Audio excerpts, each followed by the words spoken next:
ইয়াহিয়া সিনওয়ারের উপন্যাস আশ-শাউক ওয়াল কারানফুল ২০০৪ সালে বেরশেবা কারাগারে লেখা হয়, যা বাংলা অনুবাদ করেছেন মঞ্জুরুল হক এবং নাম দিয়েছেন কাটাও ফুল। এই বই কোনো কল্পকাহিনী নয়, লেখক নিজেই বলেছেন প্রতিটি ঘটনা বাস্তব অভিজ্ঞতার উপর ভিত্তি করে।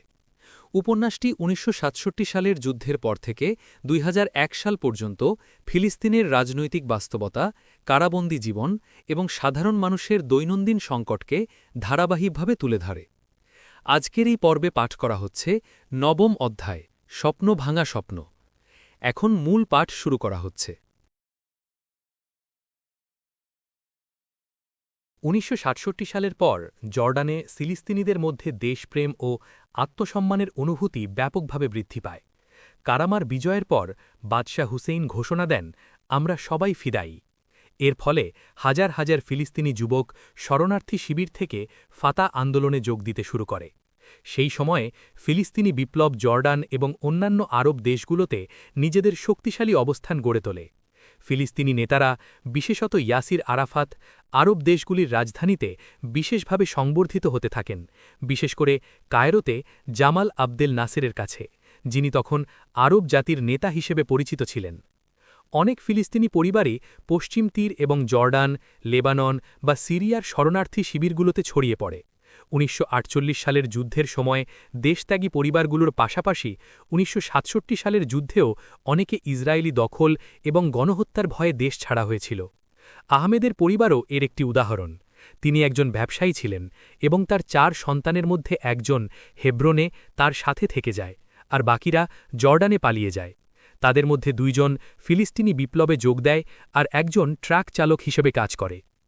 আহমেদের সাথে খালার স্বামী আব্দুল ফাত্তাহের ভালো সম্পর্ক ছিল। মাঝে মাঝে আহমেদ হেব্রনে এসে বাবার দোকানে বসতেন, আর সে সময় তারা ফিলিস্তিনিদের অবস্থা নিয়ে আলোচনা করতেন। আহমেদ জর্ডানে ফিলিস্তিনিদের শক্তি নিয়ে গর্ব করলেও ভবিষ্যৎ নিয়ে চিন্তিত ছিলেন। তার মতে ফিলিস্তিনিদের ক্রমবর্ধমান শক্তি বাদশাহ হুসেইনের জন্য উদ্বেগের কারণ হয়ে উঠছিল। বিশেষত কিছু ফিলিস্তিনি যোদ্ধার বেপরোয়া আচরণ স্থানীয় মানুষদের বিরক্ত করছিল, যা সংঘাতের আশঙ্কা বাড়াচ্ছিল। আহমেদ এই আশঙ্কা বারবার প্রকাশ করলেন, কিন্তু অনেকে মনে করতেন যে সংঘাতের আশঙ্কা নেই। কিন্তু হঠাৎ করেই ১৯৭০ সালের সেপ্টেম্বরে সেই সংঘর্ষের সূচনা হয়, যা ব্ল্যাক সেপ্টেম্বর নামে পরিচিত। এই ঘটনা পুরো জর্ডানে দ্রুত যুদ্ধ পরিস্থিতি তৈরি করে এবং আরব নেতাদের মধ্যে রাজনৈতিক উত্তেজনা বাড়ায়। উম্মু আহমেদের ৩ ছেলে জর্ডানে ছিল এবং সংঘর্ষের মধ্যে তারা এবং তাদের পরিবার গভীর বিপদে পড়ে। উম্মু আহমেদের রাতের ঘুম হারিয়ে যায়, এমনকি খাবারও খেতে পারতেন না। আবু আহমেদ তাকে শান্ত করার চেষ্টা করলেও একজন মায়ের মন এমন বিপদের সময় শান্ত থাকতে পারে না। আবু আহমেদ জর্ডানে গিয়ে তাদের ছেলেদের খোঁজ নেওয়ার সিদ্ধান্ত নেন। উম্মু আহমেদ প্রথমে চিৎকার করে বলেন, তুমি কি একাই যাবে? পরে তিনি বলেন, আমরা একসাথে যাব। আবু আহমেদ তাকে আটকাতে চাইলেও সফল হন না। তারা দুজনেই প্রয়োজনীয় কাগজপত্র প্রস্তুত করে বিপদসংকুল জর্ডানের উদ্দেশ্যে রওনা দেন। তাদের বড় ছেলে সাঈদের বাড়িতে পৌঁছনো অত্যন্ত ঝুঁকিপূর্ণ ছিল। পৌঁছনোর পরও পরিস্থিতি ছিল ভয়াবহ। সারাক্ষণ গুলির আওয়াজ শোনা যেত, যার কারণে তারা জানালা বন্ধ করে আলমারি ও আসবাবপত্র লাগিয়ে রাখতেন।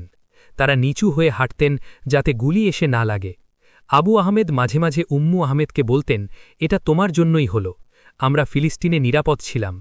উম্মু আহমেদ জবাব দিতেন, সন্তানদের কাছে থাকাটা এই ঝুঁকির মাঝেও হাজার গুণ ভালো। সেপ্টেম্বর সংঘর্ষ এবং জেরাস ও আজলুন ঘটনার পর ফিলিস্তিনি বিপ্লব লেবাননে স্থানান্তরিত হয়। পরিস্থিতি একটু শান্ত হলে আবু আহমেদ ও তার স্ত্রী হেব্রনে ফিরে আসেন। আবু আহমেদ তার দোকানে ফিরে গিয়ে নিজের চোখে দেখা সেই ভয়ঙ্কর অভিজ্ঞতার কথা সবাইকে শোনান এবং আল্লাহর কাছে কৃতজ্ঞতা প্রকাশ করেন যে তিনি এবং উম্মু আহমেদ নিরাপদে ফিরে আসতে পেরেছেন। উপস্থিত সবাই তাকে নিরাপদে ফিরে আসার জন্য অভিনন্দন জানায়, আর আবু আহমেদ আল্লাহর কাছে আবারও কৃতজ্ঞতা প্রকাশ করেন। কিছুক্ষণের মধ্যেই রেডিওতে ঘোষণা আসে যে জামাল আবদেল নাসেরের মৃত্যু হয়েছে। এ সংবাদ ফিলিস্তিনি জনগণের জন্য যেন এক বজ্রাঘাতের মতো। অধিকাংশ ফিলিস্তিনি তাকে আরব জাতির নেতা হিসেবে এবং তাদের আশা আকাঙ্ক্ষার প্রতীক হিসেবে দেখতেন। ফলে পুরো দেশ জুড়ে শরণার্থী শিবির থেকে শুরু করে শহর ও গ্রাম পর্যন্ত বিশাল বিক্ষোভ ছড়িয়ে পড়ে। ৬০টি শরণার্থী শিবিরে কয়েকদিনের জন্য পাঠদান বন্ধ থাকে এবং একটি খাদ্য ধর্মঘটের ঘোষণা আসে। দোকানপাটও বন্ধ হয়ে যায়। শিবিরের শিক্ষক ও বুদ্ধিজীবীরা মিছিলে নেতৃত্ব দেন।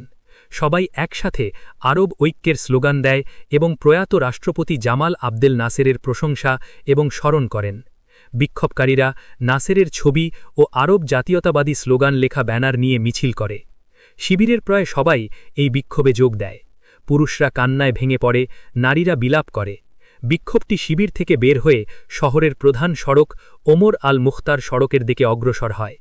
আমাদের স্কুলের ছোট বড় সব শিক্ষার্থী, ছেলে মেয়ে সবাই এতে অংশ নেয়। সবাই একসাথে স্লোগান দেয়, আরব ঐক্য দীর্ঘজীবী হোক। ফিলিস্তিন আরবের, আমরা আমাদের রক্ত আর জীবন দিয়ে তোমাকে রক্ষা করব জামাল।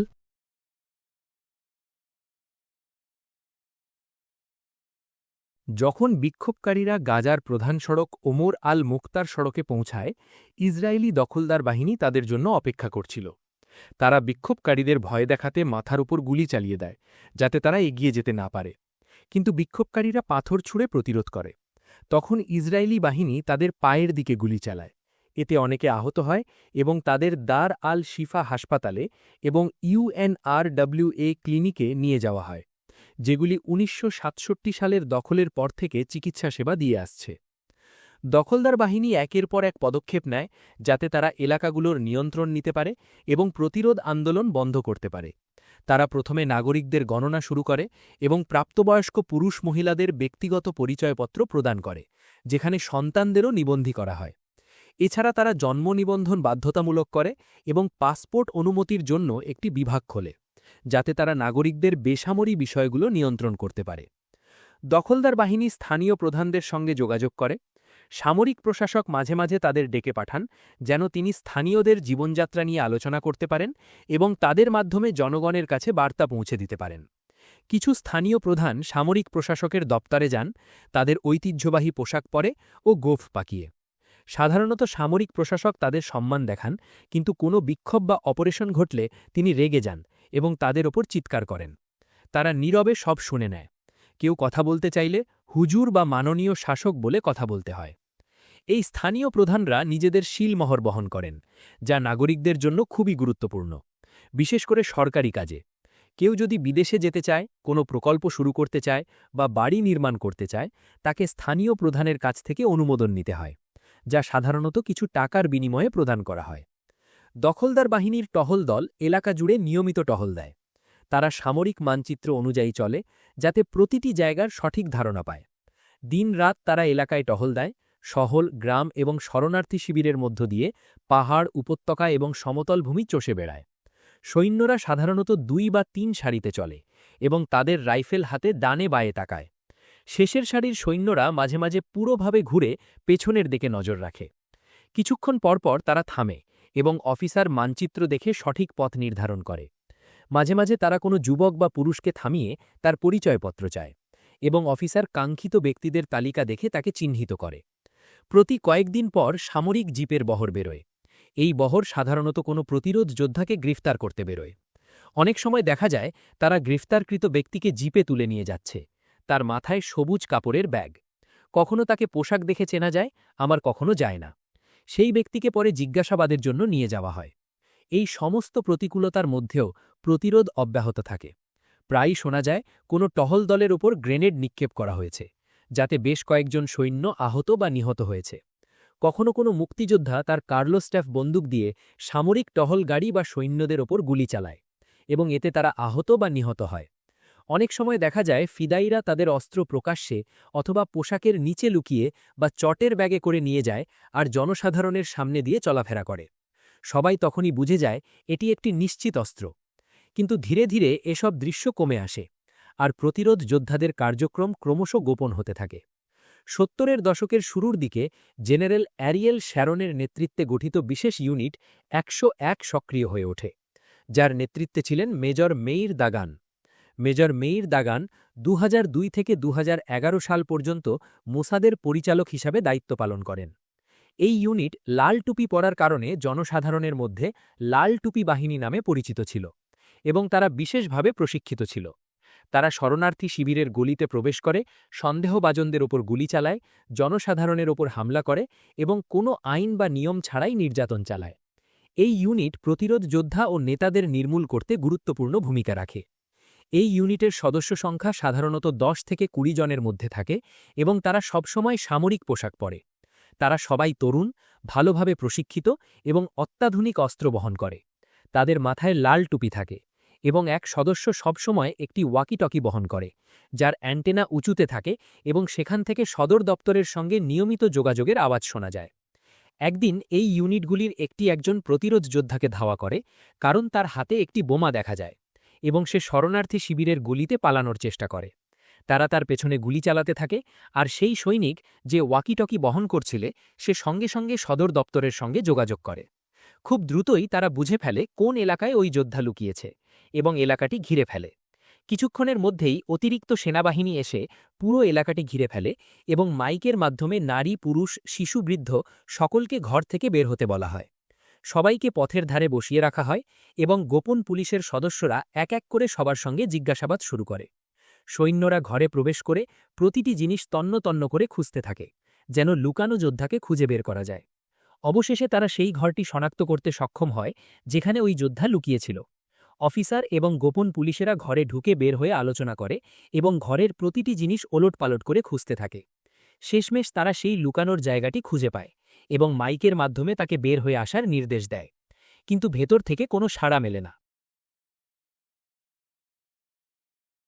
যখন তারা আশ্রয়স্থলের প্রবেশদ্বারের কাছে পৌঁছায় তখন তাদের ওপর গুলি চালানো হয় এবং তারা পিছু হটে যায়। পরে সেই ইউনিটের কিছু সৈন্য গোপনে আশ্রয়স্থলের চারপাশে মাইন পেতে দেয় এবং নিরাপদ দূরত্বে সরে যায়। এরপর তারা মাইনগুলো বিস্ফোরণ ঘটায়, যার বিকট শব্দে পুরো শরণার্থী শিবির কেঁপে ওঠে। এরপর তারা একটি বড় গাড়ি নিয়ে আসে, যা দিয়ে পুরো বাড়িটি ধ্বংস করা হয় এবং আশ্রয়স্থলটি খুঁজে বের করতে খনন শুরু করে। কিছুক্ষণের মধ্যেই তারা 4 জন প্রতিরোধ যোদ্ধার মৃতদেহ বের করে, যারা সেই আশ্রয়স্থলে লুকিয়েছিল। সময়ের সাথে সাথে পপুলার লিবারেশন ফোর্সের উপস্থিতি কমতে থাকে এবং অধিকাংশ প্রতিরোধ যোদ্ধা ফাতাহ আন্দোলনে যোগ দেয়। কিছু এলাকায় জনসংখ্যার বড় অংশ পপুলার ফ্রন্টের বা পিএফএলপি এর সমর্থক ছিল। গ্রেফতারের ঘটনা থামেনি। প্রতিদিনই, বিশেষত প্রতিরোধ অভিযানের পর, অসংখ্য মানুষকে গ্রেফতার করা হয়, কিন্তু একই সময় অনেককে মুক্তিও দেওয়া হয়। আপনি হয়তো এমন একজন নারীকে দেখবেন যিনি তার স্বামী বা ছেলেকে গ্রেফতার হওয়ার পর কান্নায় তার চোখ লাল করে ফেলেছেন, কি করবেন তা বুঝতে পারছেন না। আবার আপনি আরেকজন নারীকে দেখতে পাবেন যিনি তার স্বামী বা ছেলের মুক্তিতে আনন্দে ভাসছেন। ওই পুরুষটি হয়তো কয়েক দিন, মাস বা বছরের নির্যাতনের পর কারাগার থেকে মুক্তি পেয়েছে। হেব্রন শহরে দখলদারিত্বের প্রথম দিন থেকেই গ্রেফতার শুরু হয়েছিল। ইসরায়েলি শীর্ষ নেতারা শহরের মেয়র এবং প্রধান গণ্যমান্য ব্যক্তি শেখ মোহাম্মদ আলী আল জাবারির বাড়িতে এসে তার প্রতি বিশেষ সম্মান এবং শ্রদ্ধা প্রকাশ করেন। তাকে জিজ্ঞাসা করেন তাদের থেকে তিনি কি চান। তিনি অনুরোধ করেন যেন তাদের সৈন্যরা মানুষের সম্মান এবং সম্পত্তির ওপর আক্রমণ না করে। তারা তাকে প্রতিশ্রুতি দেয় যে তাদের সৈন্যরা এই বিষয়ে সতর্ক থাকবে এবং এই প্রতিশ্রুতি মেনে চলবে। কিছুদিন পর্যন্ত সৈন্যরা এই প্রতিশ্রুতি মেনে চলেছে বলেও দেখা যায়, কিন্তু পরবর্তী সময়ে বিশাল পরিমাণ জমি, যার বেশিরভাগই জাবারি পরিবারের ছিল, দখল করা হয় এবং সেখানে কিরিয়াত আরবা নামে একটি বসতি স্থাপন করা হয়। এই কারণে খালিদ ইবন ওয়ালিদ মসজিদের নির্মাণ কাজ বন্ধ করে দেওয়া হয়েছিল, যা ওই জমির পাশেই ছিল। এছাড়াও ওসামা ইবন মুনকিজ স্কুল, শহরের প্রাণকেন্দ্রের পুরাতন বাস গ্যারেজ এবং আদ-দাবুয়া ভবনও দখল করা হয়। প্রথম দিকে এই সাইটগুলো সামরিক অভিযানের জন্য সৈন্য সমাবেশ ও ফাঁড়ি হিসেবে ব্যবহৃত হতো। পরে এগুলো সামরিক ঘাঁটিতে পরিণত হয় এবং ইহুদি বসতির কেন্দ্র হয়ে ওঠে, যা ইব্রাহিমী মসজিদের দিকে ইহুদি বসতির দাবিকে শক্তিশালী করে তোলে, যেটিকে তারা একটি পবিত্র স্থান হিসেবে বিবেচনা করে। উদ্দেশ্য ছিল এখানকার নিয়ন্ত্রণ নেওয়া এবং মুসলমানদের সেখান থেকে বের করে দেওয়া। ইহুদি শত্রুরা প্রথমে সামরিক কার্যক্রম বৃদ্ধি করলেও স্থানীয়দের সঙ্গে সংঘর্ষ এড়ানোর চেষ্টা করত এবং সম্পর্ক উন্নত করা বা অন্তত শত্রুতাপূর্ণ সম্পর্ক না রাখার চেষ্টা করত। কখনো আরব ছেলেদের সঙ্গে ইহুদি বাসিন্দাদের ছোটখাটো সংঘর্ষ হলে বড় ইহুদি নেতারা যেমন র্যাবাই লেভিঞ্জার এবং অন্যান্যরা এসে শান্তিপূর্ণ সমঝোতার চেষ্টা করতেন। তারা বিভিন্ন শর্ত মেনে নিতেন, আল আতোয়া অর্থাৎ ঐতিহ্যবাহী বিচার সমঝোতার উদ্যোগ নিতেন, প্রয়োজন হলে ক্ষতিপূরণ দিতেন, এমনকি রক্তপণও দিতেন, যাতে সম্পর্ক শান্তিপূর্ণ থাকে। কিন্তু দেহাইশা এবং আল আরুব শরণার্থী শিবিরের মতো এলাকায় প্রতিরোধের উত্তাপ বজায় ছিল। এই শিবিরগুলো জেরুজালেম এবং বেথলেহেমের মধ্যকার প্রধান সড়ক পাশে ছিল, যেখানে সৈন্য, সামরিক কর্মচারী, বসতি স্থাপকরা এবং পর্যটকরা যাতায়াত করত। শিবির থেকে পরিচালিত প্রতিরোধমূলক কার্যক্রমের ফলে শিবিরবাসীদের ওপর কঠোর পদক্ষেপ নেওয়া হতো, যেমন কারফিউ আরোপ, পুরুষদের আটক রাখা, মারধর বা দীর্ঘ সময়ের জন্য আটক করা। শহরের বাসিন্দারা, বিশেষত হেব্রনের শহরের বাসিন্দারা শরণার্থী শিবিরের বাসিন্দাদের প্রতি তাচ্ছিল্যপূর্ণ মনোভাব পোষণ করত। একই দখলদারিত্বের কারণে গ্রাম ও শহর থেকে বিতাড়িত হওয়া সত্ত্বেও শরণার্থী বা অভিবাসীদের প্রতি এই তাচ্ছিল্য দৃষ্টিভঙ্গি বজায় ছিল। শহরের বাসিন্দারা গ্রামের লোকদের প্রতি শ্রেষ্ঠত্বের মনোভাব দেখাত, যেটা পুরো দেশেই দেখা যায়, যেখানে শহরের লোকেরা গ্রামের লোকদের দিকে তাচ্ছিল্যের দৃষ্টিতে তাকাত, যদিও কিছু ক্ষেত্রে এটি ব্যতিক্রমও হতো। গ্রামের পুরুষ ও নারীরা জমি চাষ করেন, ফসল সংগ্রহ করেন, গবাদি পশু পালন করেন, তারা দুধ থেকে মাখন ও পনির তৈরি করে শহরে নিয়ে আসেন এবং তা কম দামে বিক্রি করেন। এরপর তারা শহর থেকে তাদের প্রয়োজনীয় জিনিস যেমন কাপড়, জুতো বা সাবান কিনে গ্রামে ফিরে যান, যদিও এই জিনিসগুলো তাদের বেশি দামে কিনতে হয়। তবুও তারা খুশি মনে গ্রামে ফেরে, যেন তাদের দিনটি সফল হয়েছে। কোনো ছেলে বা নারী তাজা ফল বা ডিমের ঝুড়ি নিয়ে শহরের উদ্দেশ্যে যাত্রা করার জন্য বাসের অপেক্ষায় থাকে। সকাল থেকেই তারা এই প্রস্তুতি নেয়। কেউ তার ঝুড়ি বুকে চেপে ধরে, কেউ মাটির জারে মাখন বা দুধ নিয়ে বসে থাকে। বাস এসে তাদের শহরের বাজারে নামিয়ে দেয়, যেখানে ব্যবসায়ীরা তাদের পণ্য কিনে নেয়। এরপর তারা শহরের বাজার ঘুরে দেখে যা ভালো লাগে তা কিনে নেয় এবং পরে গ্রামে ফেরার জন্য আবার বাসে ওঠে। ১৯৪৮ সালে দখল করা অঞ্চলে ফিলিস্তিনি শ্রমিকদের জন্য কাজের সুযোগ খোলার পর তারা ইহুদি সমাজের বিভিন্ন দিক সম্পর্কে জানাশোনার পথ পায়, যেমন ইহুদিদের ধর্মীয় আচার অনুষ্ঠান ও রীতিনীতি। ইহুদিদের মধ্যে শুক্রবার বিকেলের পর শনিবার শুরু হয় এবং সূর্যাস্ত পর্যন্ত চলে, তবে অনেকেই ব্যক্তিগতভাবে বাড়িতে সেই নিয়ম পালন করে না। সরকারি প্রতিষ্ঠানগুলো বন্ধ থাকে এবং তারা আগুন, আলো বা বৈদ্যুতিক যন্ত্র চালু বা বন্ধ করে না। তবে ইয়ম কিপুর বা প্রায়শ্চিত্ত দিবসের দিনগুলোতে এই আচার কঠোরভাবে পালন করা হয়। ১৯৭৩ সালের ৬ অক্টোবর ইয়ম কিপুরের ঠিক আগে ফিলিস্তিনি শ্রমিকরা তাদের কাজে ফিরছিল, কারণ সেদিন ইসরায়েলের সরকারি অফিস, কারখানা এবং প্রতিষ্ঠানগুলো বন্ধ ছিল। সেদিন আমাদের পাড়ার কিছু শ্রমিক তাদের বাড়ির সামনে জড়ো হয়ে আড্ডা দিচ্ছিল, চা পান করছিল এবং নিজেদের কাজ ও জীবনের নানা বিষয়ে আলাপ করছিল।